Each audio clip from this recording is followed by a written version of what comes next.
عن عوف بن مالك رضي الله تعالى عنه أنه قال আউফ ইবনে মালিক রাদিয়াল্লাহু তাআলা আনহু থেকে বর্ণিত তিনি বলেন, আমি একদা রাসূলুল্লাহ সাল্লাল্লাহু আলাইহি ওয়াসাল্লামের নিকটে আসলাম।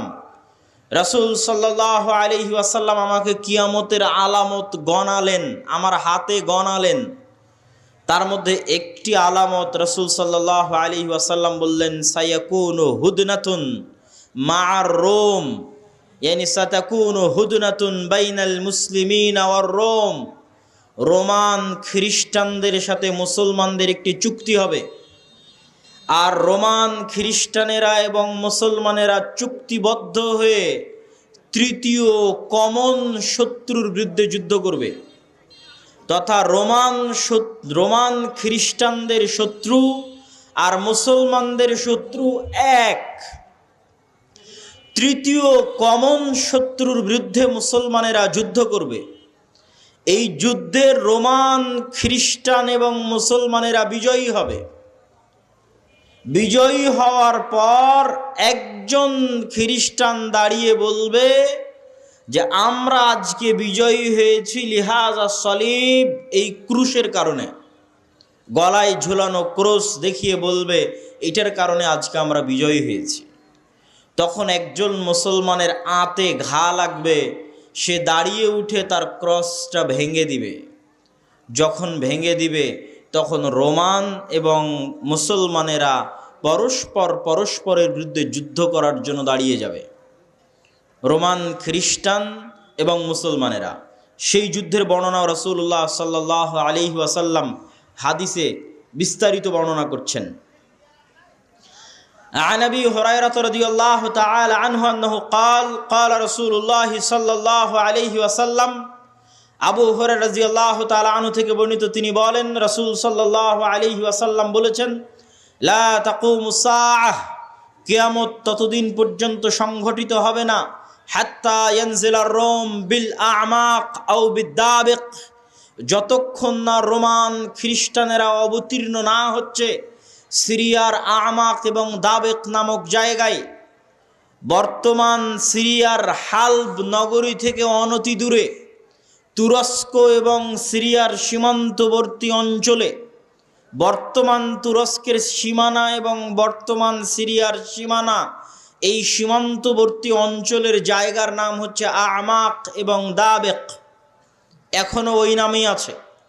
এই আমাক এবং দাবেক জায়গায় যতক্ষণ না রোমান খ্রিস্টানেরা অবতীর্ণ না হবে মুসলমানদের বিরুদ্ধে, ফায়াখরুজু ইলাইহিম জাইশুম মিনাল মাদিনাহ, আর তাদের বিরুদ্ধে যুদ্ধ করার জন্য মদিনা মুনাওয়ারা থেকে মুসলমানদের একটি সেনাবাহিনী রওনা হবে। রাসূলুল্লাহ সাল্লাল্লাহু আলাইহি ওয়াসাল্লাম বলছেন, মদিনা মুনাওয়ারা থেকে বের হওয়া সেই মুজাহিদ বাহিনী খিয়ার ও আহলিল আরজ, তৎকালীন বিশ্বের সর্বোত্তম, সবচেয়ে শ্রেষ্ঠ, সবচেয়ে দামি, সবচেয়ে আল্লাহওয়ালা পরহেজগার মানুষ হবে। মদিনা মুনাওয়ারা থেকে ওই দিন যারা বের হবে যুদ্ধের জন্য, সিরিয়ার মাটিতে যুদ্ধ করার জন্য, রাসূলুল্লাহ সাল্লাল্লাহু আলাইহি সাল্লাম বলছেন খিয়ার ও আহলিল আরজ, তৎকালীন বিশ্বের সর্বশ্রেষ্ঠ আল্লাহওয়ালা পরহেজগার মানুষেরা সেই দিন মদিনা থেকে বের হবে, মদিনা মুনাওয়ারা থেকে বের হবে যুদ্ধের জন্য। যুদ্ধের কথা বর্ণনা করতে গিয়ে রাসূলুল্লাহ সাল্লাল্লাহু আলাইহি ওয়াসাল্লাম বলেন, ফায়ুকাতিলুহুম ফায়ানহাজিমু সুলুসুন লা ইয়াতুবুল্লাহ তাওবাতাহুম আবাদা, ওই দিন মুসলমানেরা তিন ভাগে বিভক্ত হয়ে যাবে। এক ভাগ যুদ্ধের মাঠ ছেড়ে পালিয়ে যাবে, আল্লাহ কোনোদিন এদের তওবা কবুল করবেন না। একদল মুসলমান যুদ্ধের মাঠ ছেড়ে পালিয়ে যাবে, আল্লাহর নবী বলছেন সাল্লাল্লাহু আলাইহি ওয়াসাল্লাম, লা ইয়াতুব, আল্লাহ কোনোদিন তাদের তওবা কবুল করবেন না, আবাদা, কোনোদিন আল্লাহ সুবহানাহু ওয়া তাআলা তাদের তওবা কবুল করবেন না। ওয়া ইউকতালু সুলুসুহুম, তিন ভাগের এক ভাগ ওই যুদ্ধে মারা যাবে। রাসূলুল্লাহ সাল্লাল্লাহু আলাইহি ওয়াসাল্লাম বলছেন, আফজালুশ শুহাদা ইনদাল্লাহ, আল্লাহর নিকটে সর্বশ্রেষ্ঠ শহীদ বলে গণ্য হবে ওই যুদ্ধে যারা যুদ্ধ করে শাহাদত অর্জন করবে, শহীদ হয়ে যাবে তিন ভাগের এক ভাগ মুসলমান, তারা আল্লাহর দরবারে সর্বশ্রেষ্ঠ শহীদ হিসেবে বিবেচিত হবে। রাসূলুল্লাহ সাল্লাল্লাহু আলাইহি ওয়াসাল্লাম বললেন, ওয়া ইফতাতিহুস সুলুস, আর তিন ভাগের এক ভাগ বিজয় লাভ করবে রোমানদের উপরে। 3 ভাগের 1 ভাগ বিজয় লাভ করবে রোমানদের উপরে। লা ইফতানুনা আবাদান, এরা কোনো দিন আর কিয়ামত পর্যন্ত ফিতনায় পতিত হবে না। এবং এদের হাত দিয়ে ইফতাতিহুনা কুস্তুনতুনিয়া বিজয় হবে। কুস্তুনতুনিয়া কি?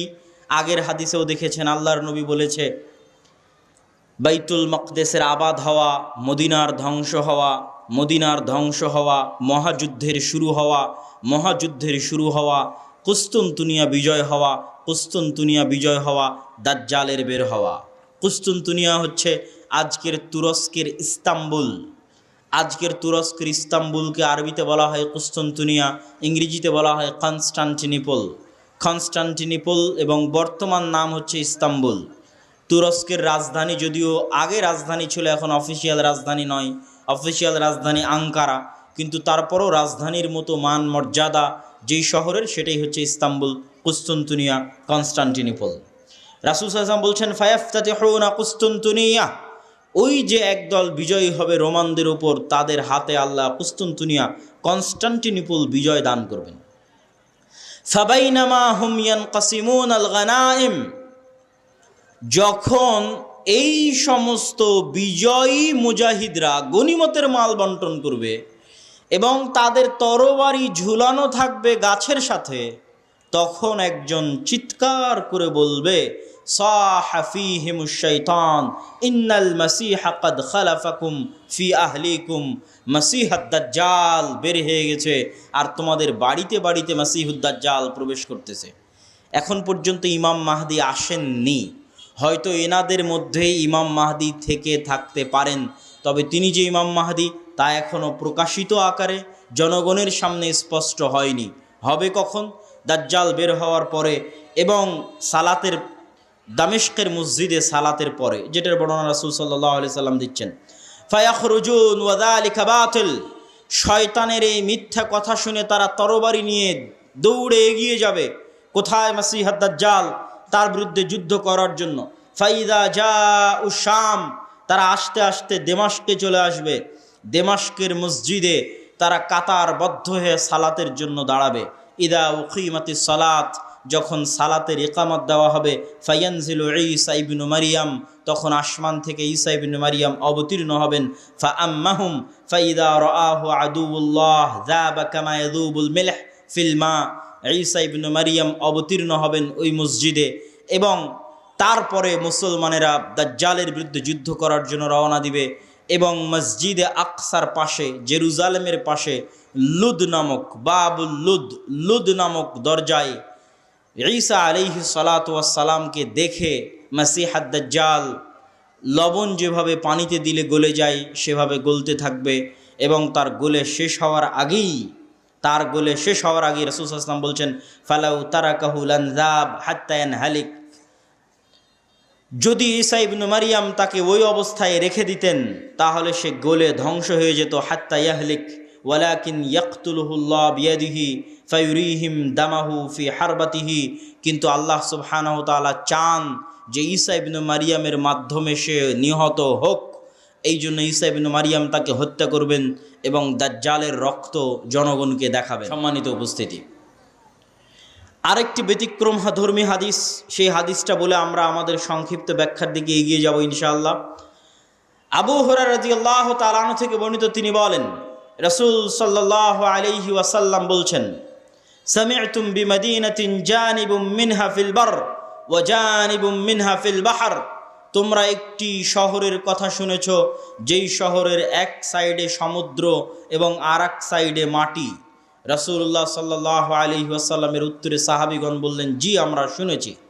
রাসূল সাল্লাল্লাহু আলাইহি ওয়াসাল্লাম বলছেন লা তাকুমুস সাআহ হাত্তা ইয়াগজুহা ৭০,০০০ মিন বনি ইসহাক, ততক্ষণ পর্যন্ত কিয়ামত হবে না যতক্ষণ না বানু ইসহাকের ৭০,০০০ মানুষ তাদের বিরুদ্ধে যুদ্ধ না করছে। আর তারা সেই দিন যুদ্ধ করবে ওই শহর বিজয়ের জন্য, আর ওই শহর বিজয়ের জন্য ফালাম ইউকাতিলু বিসালাহ, কোনো অস্ত্রপাতি লাগবে না ওই শহর বিজয় করতে। ওয়ালাম ইয়ারমু বিসাহমিন, কোনো তীর নিক্ষেপ করা লাগবে না ওই শহর বিজয় করতে। ক্বালু লা ইলাহা ইল্লাল্লাহু আল্লাহু আকবার, তারা শুধু আল্লাহু আকবার ধ্বনি দিবে। তাকবীর ধ্বনি দিবে, ফায়াসকুতু আহাদু জানিবাইহা, ওই শহরের একটি প্রাচীর ধসে পড়ে যাবে। তারপরে দ্বিতীয়বার যখন তারা তাকবীর ধ্বনি দিবে তখন শহরের আরেকটি প্রাচীর ধসে পড়ে যাবে। তারা তৃতীয়বার যখন তাকবীর ধ্বনি দিবে তখন শহরের আরেকটি প্রাচীর ধসে পড়ে যাবে। ফাইফাররাজুলাহুম ফায়াদখুলুহা, তারা বিজয়ী বেশে ওই শহরে প্রবেশ করবে। ফায়াগনামু ফাবাইনাহুমা ইয়াকতাসিমুনাল মাগানিম, যেই মুহূর্তে তারা বিজয়ী বেশে শহরে প্রবেশ করবে আর গনিমতের মাল বন্টন করবে, তখন শয়তান চিৎকার করে বলবে, তোমাদের ঘরে দাজ্জাল প্রবেশ করে গেছে। সম্মানিত উপস্থিতি, পরপর আমরা 4টা হাদিস দেখলাম। এই 4টা হাদিস এক একজন এক একভাবে ব্যাখ্যা করতে পারে। আমি আগেও বলেছি যে যতদিন এই জিনিসগুলো না ঘটবে ততদিন এই জিনিসগুলোর প্রকৃত ব্যাখ্যা কেউ জানবে না। কিন্তু আমার কাছে সংক্ষিপ্তভাবে যেটা মনে হয়েছে যে উমরান ও বাইতুল মাকদেস আবাদ হওয়া, কেউ কেউ ব্যাখ্যা করে এই যুগের যে বাইতুল মাকদেস আবাদ হওয়া মানে ইহুদিরাই জেরুজালেম দখল করে নিবে এবং সেখানে বিশাল রাজধানী প্রতিষ্ঠা করবে। প্রতিষ্ঠা করার মাধ্যমে সে এটা পৃথিবীর একটি জাঁকজমকপূর্ণ একটা বিশাল বড় শহর, লন্ডন দুবাইয়ের মতো একটা বড় শহরে পরিণত হয়ে যাবে জেরুজালেম, যেটা থাকবে তাদের হাতে, আমাদের হাতে নয়। কেউ বলেছেন এটা। আর আমার কাছে সংক্ষিপ্তভাবে মনে হয়েছে যে উমরান ও বাইতুল মাকদেস আবাদ হওয়া মানে মুসলমানদের হাতেই বাইতুল মাকদেস থাকবে এবং মুসলমানেরাই বাইতুল মাকদেস বিজয় করবে এবং সেখানে সালাত সিয়াম সকল কিছু বাস্তবায়ন হবে এবং বাইতুল মাকদেস মুসলমানদের হাতে আগেই বিজয় হবে, তথা যে ঘটনাগুলো পরবর্তীতে সংঘটিত হচ্ছে সেগুলোর আগেই মুসলমানদের হাতে বাইতুল মাকদেস থাকবে। কখন থাকবে আল্লাহ সুবহানাহু ওয়া তাআলা ভালো জানে। এবং বাইতুল মাকদেসের বিজয় হওয়া মানে মদিনার ধ্বংস হওয়া কি? হয়তো মদিনা অনাবাদ হয়ে যেতে পারে, মদিনার যে শান শওকত সেই শান শওকতে কমতি আসতে পারে, যে কোনো কারণে আসতে পারে। যেহেতু মুসলমানেরা বাইতুল মাকদেস ফিরে পেয়েছে সেহেতু বাইতুল মাকদেস কেন্দ্রিক মুসলমানদের নতুন কিছু তৈরি হতে পারে। যেমন উমাইয়া খেলাফাত আমলে যখন আবদুল্লাহ ইবনে জুবাইরের হাতে মক্কা এবং মদিনা ছিল, তখন উমাইয়া খলিফারা মক্কা মদিনা জিয়ারত করতে না পারার কারণে তারা তাদের সকল ধন সম্পদ খরচ করত বাইতুল মাকদেসের পিছনে। তথা এই মসজিদকে কেন্দ্র করে মুসলমানদের একটা ব্যস্ততা, শহর বন্দর সকল কিছু গড়ে উঠবে এই শহরকে কেন্দ্র করে এবং মদিনা অনাবাদ হয়ে যাবে। মদিনা অনাবাদ হয়ে গেলে যুদ্ধ শুরু হবে। কোন যুদ্ধ? যেই যুদ্ধ আমরা আলোচনা করলাম, এই যুদ্ধকে রাসূল সাল্লাল্লাহু আলাইহি সাল্লাম বলছেন আল মালহামা আল কুবরা। এবং এই যুদ্ধের বর্ণনা দিতে গিয়ে অন্য হাদিসে রাসূলুল্লাহ সাল্লাল্লাহু আলাইহি ওয়াসাল্লাম বলেছেন যে এই যুদ্ধে এত বেশি পরিমাণ মানুষ মারা যাবে যে একটা উড়ন্ত পাখি যদি আকাশে উড়তে থাকে তাহলে উড়তে উড়তে সে ক্লান্ত হয়ে যাবে, কিন্তু লাশের সারি সে উড়ে শেষ করতে পারবে না, এত বেশি পরিমাণ মানুষ মারা যাবে এই যুদ্ধে। আর এই যুদ্ধের পরপরই কুস্তুনতুনিয়া বিজয় হবে। মানে আজ তো ইস্তাম্বুল মুসলমানদের হাতে আছেই। হাদিসের ভাষায় বোঝা যায় যে ইস্তাম্বুল একদিন মুসলমানদের হাতে থাকবে না। আজ আছে কিন্তু একদিন থাকবে না। তথা আজকের যে তুরস্ক, এটা আজকে মুসলমানদের হাতে থাকলেও হাদিস প্রমাণ করছে যে দাজ্জাল যেই মুহূর্তে বের হবে ওই মুহূর্তে কনস্টান্টিনোপল, ইস্তাম্বুল, তুরস্ক মুসলমানদের হাতে নাই, থাকবে না। তথা সেটা মুসলমানেরা যে কোনো সময় হারিয়ে ফেলতে পারে, অদূর ভবিষ্যতে, নিকট ভবিষ্যতে। আল্লাহ সুবহানাহু ওয়া তাআলা ভালো জানে কখন হারিয়ে ফেলবে, কেন না হারালে বিজয় কিসের? আর যেই বিজয়ের কথা রাসূল সাল্লাল্লাহু আলাইহি সাল্লাম বলছেন এই বিজয় নিকটে, কিয়ামতের নিকটবর্তী, দাজ্জাল বের হওয়ার পূর্ব মুহূর্তের বিজয়। সম্মানিত উপস্থিতি, তাহলে মোটামুটি যদি আমরা এই দুইটা জিনিসের ব্যাখ্যা এভাবে দাঁড় করাই যে বাইতুল মুকাদ্দাস আগেই মুসলমানেরা বিজয় করবে, সেটাই হচ্ছে বাইতুল মুকাদ্দাসের আবাদ। আর কুস্তুনতুনিয়া কিয়ামতের পূর্ব মুহূর্তে বিজয় হবে, তার অর্থ হচ্ছে কুস্তুনতুনিয়া মুসলমানেরা হারিয়ে ফেলবে, কনস্টান্টিনোপল মুসলমানেরা হারিয়ে ফেলবে।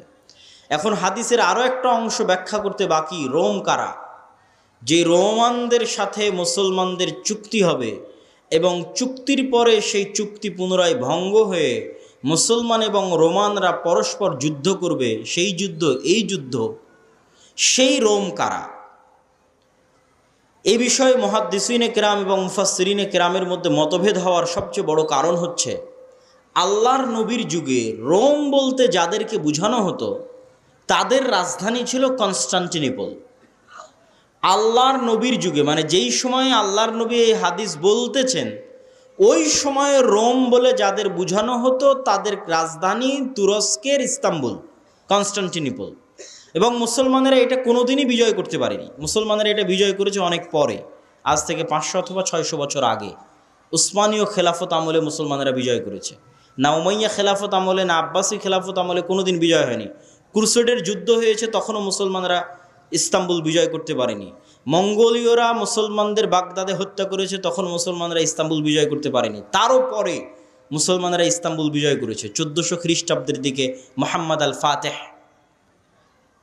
তো এই জন্য রাসূল সাল্লাল্লাহু আলাইহি ওয়াসাল্লাম যখন রোম শব্দ বলতেছেন হাদিসে মদিনায়, তখন রোম মানে বর্তমান তুরস্কের কনস্টান্টিনোপল, ইস্তাম্বুল। আর তৎকালীন এই রোমে যারা বসবাস করত তারা হচ্ছে অর্থোডক্স খ্রিস্টান।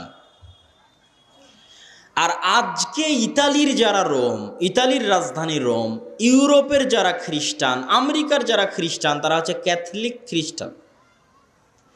এবং তাদের মধ্যে বিশ্বাসগত এবং আকীদাগত পার্থক্য আছে অনেক বিষয়ে, পদ এবং পদবীগত পার্থক্য আছে, কৃষ্টি কালচার, সামাজিক আচার ব্যবহারগত পার্থক্য আছে। তাহলে রোম বলতে আমরা যদি তৎকালীন রোম ধরি, তথা অর্থোডক্স খ্রিস্টানদের হাতে যখন কনস্টান্টিনোপল ছিল, সেই অর্থোডক্স খ্রিস্টানেরা এখন বসবাস করে রাশিয়ায়। রাশিয়া এবং ইউক্রেনের যুদ্ধের অন্যতম একটা কারণ হচ্ছে ইউক্রেনে ইউরোপিয়ান এবং আমেরিকানেরা ক্যাথলিক খ্রিস্টানের চর্চা বাড়াচ্ছিল, যেটা রাশিয়া কখনোই চায় না যে তার আশেপাশের কোনো দেশে ক্যাথলিক খ্রিস্টানের চর্চা বাড়ুক, কেননা তারা মানে অর্থোডক্স খ্রিস্টান।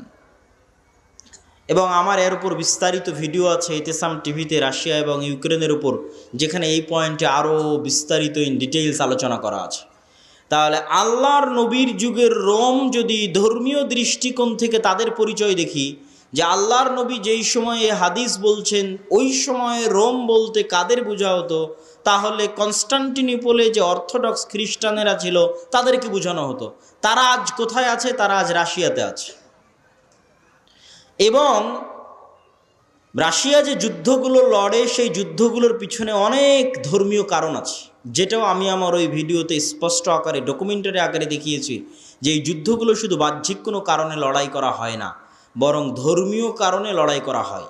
যেমন আজকে ইসরায়েল এবং ফিলিস্তিনের যুদ্ধে ইসরায়েল যে যুদ্ধ করতেছে, এটা শুধু বাহ্যিক কোনো কারণ নয়, বরং এর পিছনে ধর্মীয় কারণ আছে, সেটাও বলবো বক্তব্যের শেষের দিকে ইনশাল্লাহ। আর যদি বলি যে না তারা নয়, তাহলে ইতালির রাজধানী যে রোম, ইতালির রাজধানী রোম মানে আজকের ইউরোপ, আজকের আমেরিকা, যারা আমাদের বিরুদ্ধে ক্রুসেডের যুদ্ধ করার জন্য এসেছিল কয়েক শতাব্দী আগে, বাইতুল মুকাদ্দাস খ্রিস্টানেরা দখল করেছিল, সুলতান সালাহুদ্দিন আইয়ুবী বিজয় করেছিলেন, সেই ক্রুসেডাররা, তাদের সাথে মুসলমানদের চুক্তি হবে, তৃতীয় কোনো পক্ষের বিরুদ্ধে মুসলমানেরা তাদেরকে সাথে করে নিয়ে যুদ্ধ করবে, সেই যুদ্ধে রোমানরা আর মুসলমানেরা বিজয়ী হবে। তারপরে রোমানদের একজন বলবে এই ক্রুশের কারণে বিজয়ী হয়েছিলাম, এক মুসলমান উঠে ভেঙে দিবে, তখন আবার তারা পরস্পর মুখোমুখি দাঁড়িয়ে যাবে। আর এই যুদ্ধ হচ্ছে মালহামা, যেটা সিরিয়াতে হবে। আজকের যে ফিলিস্তিন, আজকের যে ইসরায়েল, এগুলোও সিরিয়া, আজকের যে জর্ডান, এগুলোও সিরিয়া। সেই যুদ্ধ হবে সিরিয়াতে। আর ওই যুদ্ধে মুসলমানদের হেডকোয়ার্টার হবে গোতা নামক জায়গায়, যে গোতা নামক জায়গাটি হচ্ছে সিরিয়ার রাজধানী দামেস্ক থেকে অনতি দূরে। আর সেই যুদ্ধে রোমানদের হেডকোয়ার্টার হবে আমাক এবং দাবেক নামক জায়গায়, যা বর্তমান সিরিয়া এবং তুরস্কের সীমান্তবর্তী অঞ্চলে এখনও সেই নামে সেই জায়গা পরিচিত এবং জানা যায়। সম্মানিত উপস্থিতি।